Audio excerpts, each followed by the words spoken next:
जी friends, आप देख रहे हैं यूट्यूब चैनल वॉइस ऑफ ज्ञानी और मैं सफदर खान ज्ञानी।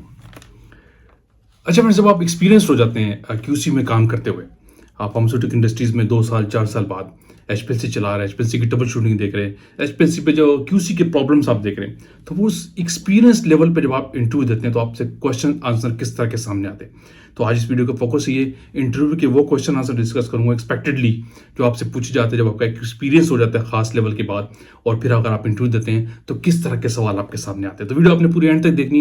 एक इंटरव्यू का कॉन्सेप्ट मिलेगा, जो सीनियर लोग इंटरव्यू देते हैं तो उनको किस तरह इंटरव्यू फेस करना चाहिए। भाई मेरा यो यो तू मेरी मखना, कदम तू तेरे संभल के रखना। जी फ्रेंड्स, इसमें जो है ना इंटरव्यू के जो क्वेश्चन है जब आप सीनियरिटी लेवल पे, वो डिफरेंट क्राइटेरिया के होते हैं, क्योंकि उस स्टेज पे आप खुद इन्वॉल्व भी होते हैं टेस्टिंग के अंदर। दूसरा, आप लोगों से काम ले रहे होते हैं। जब आप लोगों से काम लेते हैं ना, जब आपके अंडर लोग काम कर रहे होते हैं, तो फिर आपका लेवल, आपका क्राइटेरिया डिफरेंट होता है। तो फिर जो इंटरव्यूअर होता है इस स्टेज पे, वो फिर डिफरेंट तरीके से आपसे क्वेश्चन पूछता है related to HPLC troubleshooting या क्यूसी के प्रॉब्लम। तो आज यही फोकस है। तो इसी तरीके से नंबर 1 मैं एक एक करके आपको बताता हूँ। जो पहला क्वेश्चन एक्सपेक्टेड लिए जो आपसे पूछा जाता है वो है, what is the peak shape disturb होने के पीछे क्या कॉजेज होते हैं। What are the causes behind peak shape disturbance. आपकी क्यों पीक शेप डिस्टर्ब हो जाती है। अक्सर आप एचपीएलसी पे काम कर रहे होते हैं, 1-2 स्टैंडर्ड चले, 1-2 सैंपल चले, और आपकी पीक किसी और स्टेज पे मिड में या स्टार्टिंग में भी खराब हो रही है और बाजू का सही आती भी नहीं है। तो क्या वजह है। तो रीजन बहुत सारे होते हैं, लेकिन इंटरव्यू के अंदर आपने समराइज कुछ चीज़ों को करना होता है। तो इसका आंसर आपने ये देना है, जब जब अगर आपकी कॉलम की वॉशिंग ठीक तरीके से नहीं होती, कॉलम का एफिशिएंसी लेवल डाउन हो जाए, या कॉलम का बहुत ओवरलोडेड है और उस पर आप कंटिन्यूली टेस्टिंग किए जा रहे हैं और ठीक तरीके से कॉलम वॉश नहीं कर रहे, तो इस केस पे चांसेस होता है कि mid of the analysis, start से लेकर मिड में आप पहुंचे, या कई एनालिसिस फिनिश होने वाली होती है और टास्क खत्म होने वाला था लेकिन आपकी पीक खराब हो जाती है। तो यही वजह है जब आपके कॉलम की परफॉर्मेंस डाउन होती है। दूसरा, आपका सैंपल प्रिपरेशन से, जब आप सैंपल सही तरीके से प्रिपेयर नहीं करते एज पर एसओपी जो लिखा हुआ है, अगर हीटिंग लिखी हुई तो प्रॉपर हीटिंग नहीं करते, प्रॉपर मिक्सिंग नहीं करते, प्रॉपर डिजोल्व नहीं करते, एक्सट्रैक्ट ठीक तरीके से नहीं करते, अगर एक्सट्रैक्शन वाला फिनोमेना है, तो उस केस में भी आपकी पीक शेप खराब हो जाती है ड्यूरिंग एनालिसिस। समटाइम्स आती भी नहीं ठीक तरीके से। तो इसी तरह से समराइज करके आपने 2-3 आंसर बनाते होते कि क्या वजह होती है कि ड्यूरिंग एनालिसिस आपकी पीक शेप डिस्टर्ब हो जाती है। नंबर 1, कॉलम इन्वॉल्व है, कॉलम ओवरलोडेड है, ठीक तरीके से वॉश नहीं है तो पीक खराब होगी। दूसरा, आपकी इटसेल्फ सैंपल प्रिपरेशन से, जिसकी वजह से आपकी पीक खराब होती है अगर आप ठीक तरीके से प्रिपेयर्ड नहीं करते। एक और बड़ा इंपॉर्टेंट क्वेश्चन है, what is the reason behind leakage of the HPLC. HPLC leak क्यों कर जाता है। आप काम कर रहे हैं, मिड में भी हो जाता है, स्टार्टिंग में भी हो जाता है, किसी भी स्टेज पे आपका बीप करने लग जाता है। इसकी क्या वजह है। अच्छा, इसके पीछे बड़े रीजन है। जब भी आपका एचपीएलसी लीक कर जाए ड्यूरिंग एनालिसिस, इट मीन्स कि आपका कॉलम में कहीं ना कहीं कंटामिनेशन थी, आपका कॉलम ठीक तरीके से वॉश नहीं था, और दूसरा, आपका ओवरऑल सिस्टम ठीक तरीके से वॉश नहीं था। कहीं पे ब्लॉकेज, क्लॉगिंग आई है तो आपका सिस्टम लीक कर गया। समझ रहे। या तो आपने कंपोजिशन को ठीक तरीके से फिल्टर नहीं किया। रीजन क्या होते हैं, आपने जो प्रिपरेशंस किए उनको आपने ठीक तरीके से फिल्टर और डिगेस्ट नहीं किया, जिससे कंटामिनेशन आपके सिस्टम में गई है और जिससे आपकी ब्लॉकेज आती है। कॉलम की परफॉर्मेंस में मेन है, कॉलम बहुत ओवरलोडेड है तो आपके लीक के चांसेस बढ़ते हैं। कहीं पे भी किसी स्टेज पे भी, कॉलम स्टेज पे क्लॉगिंग आई या इंटरनल ट्यूबिंग में कहीं ब्लॉकेज आई, क्लॉगिंग आई, तो उस केस में आपके लीक होने के चांसेस बढ़ते हैं। और रीजन ये होता है क्यों ब्लॉकिंग आती है, जब आप ठीक तरीके से सिस्टम को, चीज़ों को फिल्ट्रेट नहीं करते। जब फिल्ट्रेशन आपका प्रोसीजर वीक होगा तो डेफिनेटली कंटामिनेशन सिस्टम में जा रही है, और कंटामिनेशन मेन सोर्स होता है लीकेज का। समझ रहे। और जब आपकी फ्रेट्स जो है वो चॉक हो चुकी होती है। एक और बड़ा इंपॉर्टेंट क्वेश्चन है नंबर 3 कि एचपीएलसी रूम के लिए टेम्परेचर और ह्यूमिडिटी का क्या इफेक्ट्स है, क्या इसकी इंपॉर्टेंस है। एचपीएलसी एनालिसिस कर रहे हैं, आप सिस्टम को रन कर रहे होते हैं, आप इंस्ट्रूमेंट रूम को देख रहे होते हैं, तो उस लेवल पे आप जिस तरह के क्वेश्चन आते हैं कि टेम्परेचर कितना होना चाहिए, ह्यूमिडिटी की क्या क्राइटेरिया। तो ये बड़ा इंपॉर्टेंट क्वेश्चन, लोग इसको बिल्कुल निग्लेक्ट करके काम कर रहे होते हैं और आपके सिस्टम पे डायरेक्ट इंपैक्ट आ रहा होता है। याद रखें, इंस्ट्रूमेंट रूम का और एचपीएलसी के लिए जो टेम्परेचर है नॉर्मली वो एम्बिएंट होना चाहिए। सही है। ओवरऑल सिस्टम के एम्बिएंट की बात करो, एम्बिएंट टेम्परेचर पे आपका रूम होना चाहिए जिस एचपीएलसी पे आप काम कर रहे हैं। और ह्यूमिडिटी, एम्बिएंट क्या है, 20 डिग्री होना चाहिए, 25 रूम का टेम्परेचर कम से कम होना चाहिए। और ह्यूमिडिटी का क्राइटेरिया है कि वो भी मिनिमम 30-35 तक होनी चाहिए, और मैक्सिमम क्राइटेरिया 55%। अगर किसी रूम की ह्यूमिडिटी मोर देन 55% है और उस रूम में भी आप एचपीएलसी चला रहे हैं, तो डेफिनेटली उसका डायरेक्ट इंपैक्ट आपके एचपीएलसी के बोर्ड्स पे आता है। वो आपके इलेक्ट्रिकल बोर्ड्स को डिस्ट्रॉय कर सकता है, वहाँ पे शॉर्ट सर्किट हो सकता है। जब हाई ह्यूमिडिटी में काम करते हैं तो वो आपके शॉर्ट सर्किट के चांसेस आपके बोर्ड पे डिटेक्टर के किसी भी एंड से पंप में जो डिटेक्टर में स्पेशली जो बोर्ड होते हैं उसके उड़ने के चांसेस होते हैं, वो खराब होने के चांसेस बढ़ जाते हैं। डिटेक्टर आपका प्रॉब्लम कर सकता है अगर आप हाई ह्यूमिडिटी पे काम कर रहे हैं। तो इसलिए रिकमेंडेड है कि टेम्परेचर एम्बिएंट होना चाहिए और ह्यूमिडिटी कम से कम हो, 30 से अबव हो, 40 हो। लेकिन 55 से अबव ह्यूमिडिटी जा रही तो आप काम नहीं करेंगे। समटाइम्स रूम में गर्मी होती है तो लोग एसपीजी चलाते हैं, वो गलत प्रैक्टिस है, ठीक है। अच्छा, एक और बड़ी इंपॉर्टेंट चीज कि प्रेशर फ्लैक्चुएट क्यों करता है एचपीएलसी का। चला रहे हैं, प्रेशर अप हो रहा है, डाउन हो रहा है, इसके पीछे क्या कॉजेज है, what are the reasons behind HPLC pressure fluctuation. तो इसके लिए इसका आंसर आप नहीं करना है, क्योंकि ये जो जूनियर एनालिस्ट होते हैं ना वो आपसे आके कहते हैं कि सिस्टम का प्रेशर स्टेबल नहीं हो रहा, क्या रीजन है। तो प्रेशर का फ्लैक्चुएशन होने में, स्टेबल न होने के पीछे नंबर 1 रीजन है कॉलम की परफॉर्मेंस, क्योंकि हर जगह में कॉलम की इंपॉर्टेंस बहुत ज्यादा है, क्योंकि column heart of the HPLC कहलाता है। अगर आपका कॉलम कंटेमिनेटेड है और ठीक तरीके से वॉश नहीं है तो प्रेशर इफेक्ट कर सकता है, हाई भी कर सकता है, शूट भी कर सकता है कंटेमिनेशन केस में। लेकिन जो अप्स डाउन ड्यूरिंग एनालिसिस हो रहा है, इसके पीछे रीजन होता है कि एयर बबल आपके सिस्टम के अंदर है। अगर आपके सिस्टम में एयर बबल ट्रैप हो गया है तो उस केस में आपका सिस्टम का प्रेशर स्टेबल नहीं रहेगा, अनस्टेबल रहेगा, फ्लक्चुएट करेगा, ठीक है। और दूसरा आपका टेम्परेचर बड़ा इंपॉर्टेंट चीज है। अगर सिस्टम का टेम्परेचर मेंटेन नहीं है, कॉलम का टेम्परेचर फ्लक्चुएट कर रहा है, हाई हो रहा है, लो हो रहा है, तो उस केस में भी आपका प्रेशर भी फर्क करेगा, लो हो सकता है, हाई हो सकता है, ज्यादा हो सकता है, उस पर भी फ्लक्चुएशन आएगी, वो भी फ्लक्चुएट कर सकता है, ठीक है। तो ये रीजन है। आपने कंटामिनेशन देखनी, एयर ट्रैप देखनी है, ठीक है, और कॉलम का टेम्परेचर, सिस्टम का टेम्परेचर देखना, ये 3 चीजें होती हैं। इसकी वजह से आपका सिस्टम का प्रेशर फ्लक्चुएट करता है। अगर ये चीज टेम्परेचर स्टेबल हो, ठीक है, एयर बबल सिस्टम के अंदर ना हो, ठीक है, और कंटामिनेशन आपके सिस्टम में नहीं है, तो आपका प्रेशर स्मूथ रहेगा, हमेशा याद रखना। एक और चीज, ये बड़ी सीनियर लेवल की चीज है, सारे क्वेश्चन उससे रिलेटेड है। How to obsolete your HPLC column. HPLC का जो कॉलम है उसको आप कैसे ऑब्सोलीट करते हैं, अब इसका आपने आंसर देना है, क्योंकि वो जानना चाह रहा था। ऐसा नहीं कि आप एचपीएलसी पे काम कर रहे हैं और कॉलम की एकदम परफॉर्मेंस खराब है, पीक शेप सही नहीं दे रहा, अब हटा दो और नया लगा दो।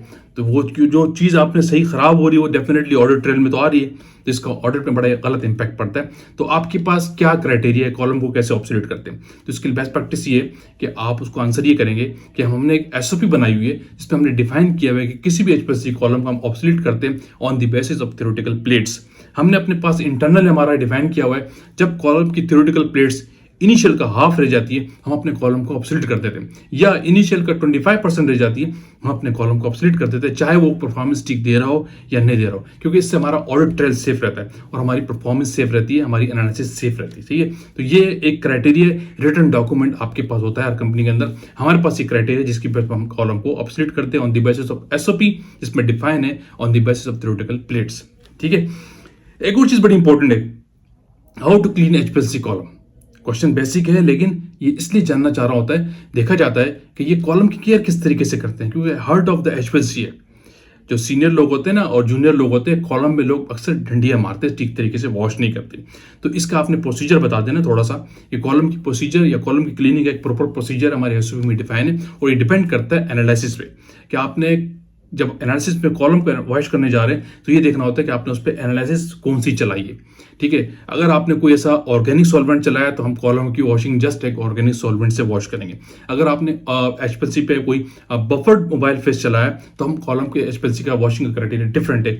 बफर के केस में हम 1 घंटा पहले एचपीएलसी कॉलम को प्योर डिस्टिल वाटर पे, फिल्टर डिस्टिल वाटर पे, डिगेस डिस्टिल वाटर पे उसको वॉश करते हैं 1 घंटा, और फ्लो रेट को अप्स डाउन करते हुए ग्रेजुअली बढ़ाते हैं, फिर उसके बाद वॉशिंग करते हैं, और उसके बाद फिर हम ऑर्गेनिक फेस से उसको 1 घंटा वॉश करते हैं। 2 घंटे का वॉशिंग का क्राइटेरिया होता है अगर आपने कोई बफर सॉल्वेंट एचपीएलसी पे चलाया हुआ है। तो थोड़ा सा एक ओवरव्यू आपने दे देना, तो इसका परफेक्ट प्रोसीजर है और हमारी एसओपी पे डिफाइन है, इसके तहत हम इस कॉलम की वॉशिंग करते हैं, कॉलम को क्लीन करते हैं।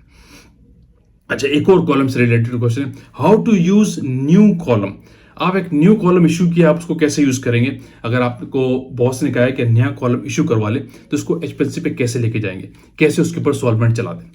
तो ये बड़ा इंपॉर्टेंट सवाल है, लोगों को इसका अवेयरनेस नहीं होती कि न्यू कॉलम को हम कैसे चलाते हैं। इसका आंसर आप नहीं करना, जो भी न्यू कॉलम इशू होता है प्रॉपरली पहले उसकी डॉक्यूमेंटेशन होती है, उसका कैट नंबर लॉग नंबर लिखा जाता है, कॉलम का अपना एक नंबर है उसको असाइन करते हैं, और उसके बाद कॉलम का एक फॉर्मेट होता है जिसमें कॉलम की theoretical plates, number of injection, सारी चीजें जो प्रोडक्ट चली है उस पर लिखी जाती है, वो एक फॉर्मेट फिल करते हैं, उसके डॉक्यूमेंट के साथ लगाते हैं। और दूसरा जब कॉलम को एचपीएलसी पे लेके जाते हैं तो जो उसका लिटरेचर है एचपीएलसी कॉलम के साथ जो आता है, सर्टिफिकेट आता है, उस पर उसका स्टोरेज सॉल्वेंट डिफाइन होता है जिसके अंदर उस कॉलम को स्टोर किया जाता है। तो उस पे एचपीएलसी को उस कॉलम को न्यू कॉलम को सबसे पहले उस स्टोरेज सॉल्वेंट के ऊपर रन किया जाता है, मेथनॉल या एसीटोनाइट्राइल कुछ भी हो सकता है, उस पर उसको रन करने के बाद 2 मिनट तकरीबन 15 मिनट तक चलाते हैं। उसके बाद आप पर्टिकुलर अपने मोबाइल पे इसको कॉलम के ऊपर लेके जाते हैं, डायरेक्ट मोबाइल पे आप नहीं लगाते न्यू कॉलम के ऊपर, पहले उसको स्टोर सॉल्वेंट के से पास करते हैं। ठीक है, ये उसका criteria. Y peak tails, question number 8 है कि क्यों आपकी पीक टेल कर जाती है, इसके पीछे क्या कॉजेज है।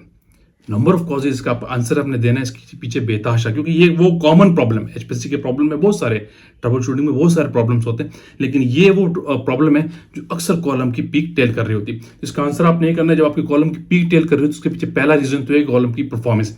जब आपकी कॉलम की परफॉर्मेंस बहुत ज़्यादा डाउन हो चुकी होती है तो आपके पीक टेलिंग के चांसेस बढ़ते हैं। दूसरा, आपकी कंसंट्रेशन, आपने सैंपल की कंसंट्रेशन लगाई वो बहुत हाई है, हाई पीपीएम का सोल्यूशन चला रहे, तो उस केस पे भी आपकी पीक टेलिंग के चांसेस बढ़ते हैं। पहला रीजन में आपको क्या बताया कि जब आपकी कॉलम की एफिशिएंसी डाउन हो जाती है उस केस में आपकी पीक टेल हो जाती है। दूसरा रीजन है आपके कंसंट्रेशन, हाई कंसंट्रेशन लगाते तो उस केस पे भी आपकी पीक टेलिंग के चांसेस बढ़ जाते हैं। ठीक है, इस तरीके से समराइज करके आपने 1 से 2 आंसर बताने कि आपके पीक टेलिंग के पीछे चांसेस क्या होता है। इसके साथ एक और रिलेटेड रीजन नंबर 3 भी आप बता सकते हैं कि अगर आपके मोबाइल फेस की पीएच, ठीक है, और एनालाइट की पीके वैल्यू, उस पर भी इंटरेक्शन बहुत क्लोज हो, वो एक दूसरे के बहुत करीब हो, तो उस केस पे भी आपकी पीक टेलिंग के चांसेस बढ़ते हैं। कंटामिनेशन बहुत बड़ा रोल है, जब आपकी कंटामिनेशन बहुत ज्यादा होती है तो उस केस में आपकी पीक टेलिंग बढ़ जाती है। एक और चीज, वाई आरएसडी फेल्स, एचपीएलसी के अंदर ये कॉमन प्रीपी प्रॉब्लम है जिसको सीनियर हैंडल कर रहे होते हैं कि क्यों आरएसडी आउट हो जाती है, क्यों आरएसडी फेल हो जाती है। तो इसका क्राइटेरिया रीजन आपने ये देना है कि एचपीएलसी के अंदर जो आरएसडी आउट होती है ना उसके पीछे बहुत सारे नंबर ऑफ रीजन है। नंबर 1 में आपका एनालिस्ट खुद इन्वॉल्व है, ठीक है, और नंबर 2 में आपकी सैंपल पे पेशेंस है, ठीक है, नंबर 2 और नंबर 3 में आपका सिस्टम इन्वॉल्व खुद है। समझ रहे, जब आप सैंपल या जो स्टैंडर्ड की बात कर रहा हूं उसको ठीक तरीके से मिक्स नहीं करते, ठीक तरीके से नहीं होमोजेनाइज करेंगे, वो होमोजेनाइज ठीक तरीके से नहीं है तो आपकी आरएसडी आउट होने के चांसेस बढ़ जाएंगे। और नंबर 2, जब आपके सिस्टम में एयर ट्रैप हो जाएगी तो उस केस में भी आपके सिस्टम की आरएसडी आउट हो जाएगी। पहला रीजन है सैंपल पेशेंस, दूसरा है एयर ट्रैप होना। अगर सिस्टम में एयर ट्रैप हो गई तो आपकी आरएसडी चांसेस फेल होने के चांसेस बढ़ जाएंगे। नंबर 1 ये है कि मिक्सिंग, स्टैंडर्ड ठीक तरीके से मिक्स नहीं होगा, होमोजेनाइज नहीं होगा तो आरएसडी फेल होगी। अगर सिस्टम में एयर आ गई तो उस केस में भी आरएसडी फेल होगी। अगर सिस्टम में लीक कर गए तो उस केस में भी आरएसडी आपकी आउट हो जाती है, फेल हो जाती है। ये 3 रीजन आपने बता देने। एक और बड़ी इंपॉर्टेंट चीज है एयर बबल से रिलेटेड। अगर सिस्टम में एयर बबल आता है तो क्या इफेक्ट्स, कॉन्सिक्वेंसेज होते हैं इसके। बहुत सारी इस पर बात हो गई है, लेकिन मैं आपको फिर बता दूं कि सिस्टम का एयर बबल्स के रिलेटेड क्वेश्चन ऐसा सामने आता है कि एयर बबल ट्रैप कैसे होती है और इसका इफेक्ट क्या होता है। तो इसका आंसर आप नहीं करना है। सिस्टम में जो एयर ट्रैप होती है ना, एयर जो ट्रैप हो जाती है, इसके पीछे मैक्सिमम रीजन आपके सॉल्वेंट से। अगर आप सॉल्वेंट्स को डिगेस नहीं करते मिक्स करने के बाद, जैसे ऑर्गेनिक फेज और एक्वस फेज को जब आप मिक्स करते हैं तो एयर बबल एफरवेसेंस निकलते हैं, तो वो उसके अंदर एयर रिमूव नहीं होती जब तक आप उसको ठीक तरीके मिक्स करने के बाद डिगेस नहीं करते। ठीक है, जो अगर सिस्टम के आपके जो सॉल्वेंट्स एचपीएलसी पे चला रहे हैं, मोबाइल फेज हो गया या वॉशिंग सॉल्वेंट है, उनमें अगर एयर है, सॉल्वेंट के थ्रू आपके सिस्टम में एयर जाती है, ये सोर्सेज है। ठीक है, तो इसका इफेक्ट क्या होता है कि डेफिनेटली आपके रिजल्ट्स खराब होते हैं, आपके सैंपल का रिजल्ट खराब हो जाएगा, आपके स्टैंडर्ड की आरएसडी भी हो सकती है, आउट हो सकती है। क्यों? कि आपके जो पीक्स का एरिया है वो आपका वेरी कर जाता है, सैंपल का भी या स्टैंडर्ड का भी। जो रिक्वायर्ड एरिया होगा एज पर कंसंट्रेशन वो नहीं आता, क्योंकि एरिया के दरमियान एयर आ जाती है। तो उस केस पर इफेक्ट इसका क्या है, आपके रिजल्ट खराब होते हैं, आपकी आरएसडी आउट हो जाती है अगर सिस्टम के अंदर एयर ट्रैप हो गई। अच्छा, क्वेश्चन नंबर 10 बड़ा इंपॉर्टेंट बता रहा हूं, how to handle audit trail. HPLC का ऑडिट ट्रेल क्या है, उसको आप कैसे हैंडल करते हैं, आप सीनियर लेवल पे काम कर रहे हैं। तो एचपीएलसी का जो ऑडिट ट्रेल है बड़ा क्रिटिकल एक सेशन है। एचपीएलसी के अंदर एक डॉक्यूमेंटेड एविडेंस आपका प्रूफ वहां पे सेव हो रहा होता है। जो भी एक्टिविटी आप एचपीएलसी पे आप करते हैं वहां पे सेव होती है। इसको हैंडल करने का क्राइटेरिया ये था कि प्रॉपरली आपकी पहले एक ट्रेनिंग होनी चाहिए, सही है। जो भी लोग यूज़ करते हैं उनकी प्रॉपर एक ट्रेनिंग कराई जाती है, जिनको बताया जाता है कि एचपीएससी के अंदर एचपीएससी को हैंडल करते हुए किस तरह किया जाता है। अपनी आईडी से आपने लॉगिन होना है, वो कहाँ कहाँ आपने जाना है, कहाँ कहाँ नहीं जाना, आपके राइट्स डिफाइन है। कोई चीज़ को ओवरराइड आपने नहीं करना। कोई ऐसी एक्टिविटी एक की जगह 2 आपने एंटर कर दिया तो सब ऑडिट ट्रायल में जा रहा होगा, वो आपने नहीं करनी। इस ऑडिट ट्रायल को सेव करने के लिए और हैंडल करने के लिए बेस्ट क्राइटेरिया है कि आपकी एक प्रॉपर ट्रेनिंग हो एनालिस्ट की, जिसमें उसको डिफाइन हो कि आपने इंटीग्रेशन भी कैसे करनी है। अगर गलत तरीके से इंटीग्रेशन भी करते हैं तो आप ऑडिट ट्रायल को हैंडल नहीं कर रहे ठीक तरीके से, क्योंकि ये सारी आपकी गलत activity, manipulation, over acting, over writing, किसी चीज़ को आपने कर दिया तो सब चीज़ ऑडिट ट्रायल के अंदर आ रहा होता है। तो इसका बेस्ट वे है ऑडिट ट्रायल को हैंडल करने के लिए कि आपकी प्रॉपर ट्रेनिंग होगी तो आप एनालिस्ट को अलाउ करेंगे, आप एचपीएससी पे काम करेंगे। जब तक उसको ऑडिट ट्रायल की ट्रेनिंग नहीं होती, हम एचपीएससी पे एनालिस्ट को अलाउ नहीं करते हैं। और यही क्राइटेरिया की बेस पे हम अपने ऑडिट ट्रायल को हैंडल कर सकते हैं कि हमारा ऑडिट ट्रायल सेफ रहेगा, क्योंकि हमारे एनालिस्ट जब ट्रेन होंगे तो डेफिनेटली ऑडिट ट्रायल भी हमारा सेफ रहेगा।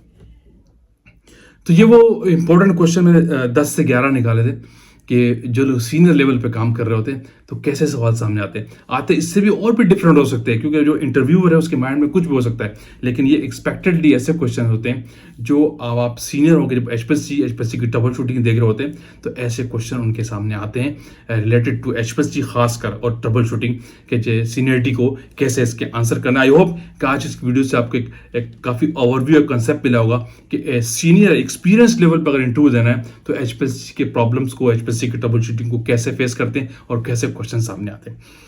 तो वीडियो को एंड करते हैं। आई होप कि वीडियो पे लाइक किया तो शेयर कीजिए, कमेंट्स कीजिए। अगेन कहूंगा जो लोग चैनल पे न्यू है वो लाजमी सब्सक्राइब कीजिए ताकि ऐसी टेक्निकल वीडियोस आप तक पहुंचती रहे। Thank you for watching. अल्लाह हाफिज़।